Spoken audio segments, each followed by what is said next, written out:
আসসালামু আলাইকুম, সবাই কেমন আছেন? আজকে আমি একটা নাস্তা তৈরি করতে আসলাম আর আমার আম্মু এসে বলতেছে, মা আজকে কি তুমি গুলগুলা বানাচ্ছ? তো আমি মাকে হেসে বললাম, না মা, আজকে গুলগুলা না, যেটা বানাচ্ছি সেটা খেয়ে তোমারও অনেক বেশি ভালো লাগবে। আমি কিন্তু আমার মাকে এই ধরনের মজার খাবারগুলো বানিয়ে বুকের মাংসটাকে নিয়েছি, একদম ছোট ছোট করে রেখেছি, দিয়েছি এখানে কাঁচামরিচ আর এখন দিয়ে দিলাম স্বাদ মতো লবণ। লবণটা দিয়ে এখন আমি বানগুলা আম্মুকে ডেকে দেখাইলাম আর বললাম, মা দেখো তো গুলগুলাগুলা দেখতে কেমন হয়েছে। তো মা বলতেছে, মা তুই কি আমার সাথে মজা করতেছস?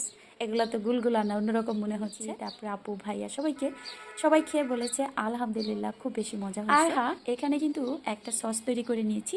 এই সসটা ছাড়া আমাদের বাসায় এখন আর কেউ সস খাইতেই চায় না, মানে এক কথায় সবাই স্বাদ বুঝে গেছে। এটা ঘরে তৈরি সস আর মেয়োনিজ যেটাই বলেন, খেতে কিন্তু অসম্ভব মজার হয়। আর সেজন্য কেউ এখন আর টমেটো সস দিয়ে খেতেই চায় না, কারণ একটু বেশি স্বাদ খেতে পারলে কে কম স্বাদ খায়।